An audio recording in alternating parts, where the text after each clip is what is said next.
इस डाइट से आपको गारंटीड रिजल्ट्स मिलेंगे। ये कोई क्लिकबेट वीडियो नहीं है। यहाँ पे मैं आपको सिखाने वाला हूँ कि क्या करें जिससे आपको कंसिस्टेंटली रिजल्ट्स मिलते रहें।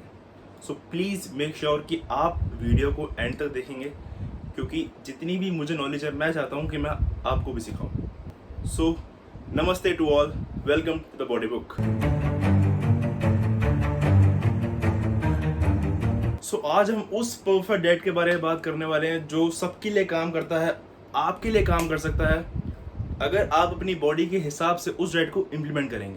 अब मार्केट में बहुत सारे डाइट प्लान हैं, जैसे ketogenic diet, intermittent fasting, high carb, low fats.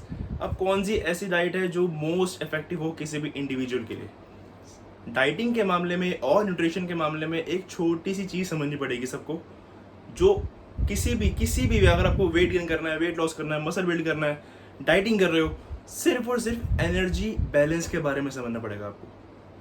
अगर आपको पतला होना है तो आपको मेंटेनेंस से कम खानी है, अगर आपको मोटा होना है तो आपको मेंटेनेंस से ज़्यादा खानी है, अगर आपको मेंटेन करना है तो आपको वो मेंटेनेंस कैलोरीज तक ही लिमिट रखनी है अपनी। इसका मतलब यह है कि फॉर एग्जांपल आप रोज़ 3000 कैलोरीज खा रहे हो, और उस 3000 कैलोरीज खाने के बाद आप रोज़ काम पे जा रहे हो, काम पे आ रहे हो, अपना सारा काम कर रहे हो, जिम भी कर रहे हो। उस 3000 कैलोरीज खाने के बाद अगर एक हफ्ते के बाद आपका वेट अभी भी स्टेबल है, सो इसका मतलब है कि आप अपनी मेंटेनेंस कैलोरीज पे हैं। अगर आपको वहां से पतला होना है तो आपको उस 3000 कैलोरीज में से कुछ कैलोरीज माइनस करनी पड़ेंगी। फॉर एग्जांपल 2800 लेनी पड़ेंगी या फिर 2500 लेनी पड़ेंगी, जिससे आपका वेट लॉस होगा।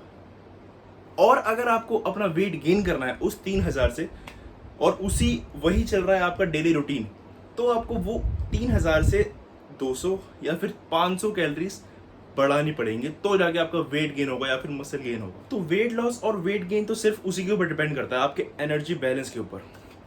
अब अगर मैं बात करूं कि आपको वेट लॉस करना है और आपके मेंटेनेंस कैलोरीज 3000 आ रही हैं, और अब आपको लूज करने के लिए 2500 कैलोरीज लेनी है, तो मैटर नहीं करता कि आप वो 2500 कैलोरीज किससे ले रहे हो, चाहे वो अल्कोहल हो, चाहे वो पिज्जा हो, चाहे कुछ भी हो। अगर आप 2500 कैलोरीज ले रहे हैं तो आपका वेट लॉस होगा, 100% होगा। कोई चांस ही नहीं है कि आपका वेट लॉस ना हो। आपको बस ध्यान क्या रखना है कि आप 3000 आपके मेंटेनेंस है, तो आपको 2500 कैलोरीज ही लेनी है एक पर्टिकुलर पीरियड ऑफ टाइम तक। अब बॉडी बिल्डिंग की पर्सपेक्टिव से बात करूं तो जो सबसे इंपॉर्टेंट चीज़ होती है, हमारे मैक्रोस का प्रपोर्शन क्या है, कि हम प्रोटीन, कार्ब्स और फैट, मतलब कि हम कितना कार्ब ले रहे हैं, कितना फैट ले रहे हैं और कितना प्रोटीन ले रहे हैं। अब बहुत लोग ऐसे होते हैं जो सिर्फ फैट्स और प्रोटीन खा रहे होते हैं, और पूरा टाइम दिमाग में उनके चल रहा होता है कि मुझे कार्ब्स खाना है, मुझे ब्रेड खानी है, मुझे राइस खाने हैं।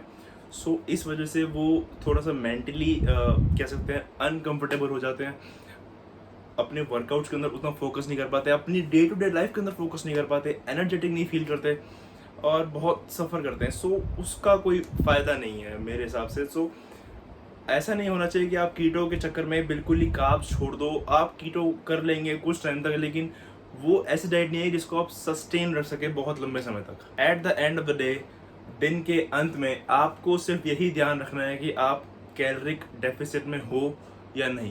चाहे आप कीटो डाइट कर रहे हो, चाहे इंटरमिटेंट फास्टिंग कर रहे हो, चाहे हाई कार्ब कर रहे हो, कोई भी डाइट कर रहे हो, दिन के अंत के अंदर आपको यही देखना है कि आप कैलोरिक डेफिसिट में हो या नहीं।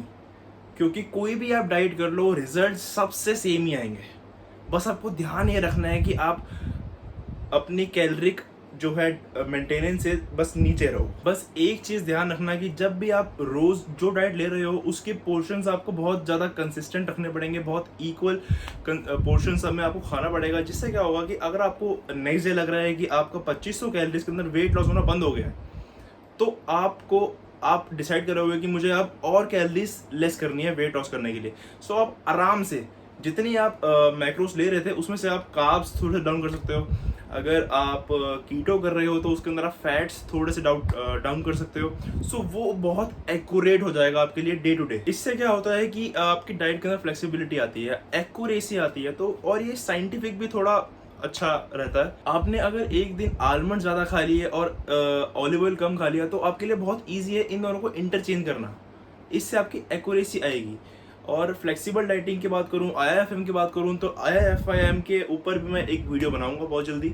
इस वीडियो में मैं जो समझाना चाह रहा था वो सिर्फ ये समझाना चाह रहा था कि जो एक बेस्ट डाइट प्लान जो होता है वो सिर्फ यही होता है कि आप मेक श्योर करो कि आप कैलोरिक डेफिसिट में रहो। उसके बाद आपके ऊपर डिपेंड करता है कि आप कौन सी डाइट फॉलो कर रहे हो। उसके बाद आ जाता है कि मेक श्योर आप अपना प्रोटीन गोल जो है वो उसको करेक्ट रखो। उसके बाद आपके ऊपर है कि आप फैट्स और कार्ब्स को किस तरह से हैंडल करते हो अपनी डाइट के अंदर। सो यही टॉपिक था इस वीडियो के लिए। मैं चाहता हूँ कि आप इस बारे में सोचो, और अगर आपको समझ आया तो प्लीज़ नीचे कमेंट करो। आप चाहते हो मैं किसी और टॉपिक के ऊपर वीडियो बनाऊँ, प्लीज़ वो भी कमेंट करो। Thank you so much for watching.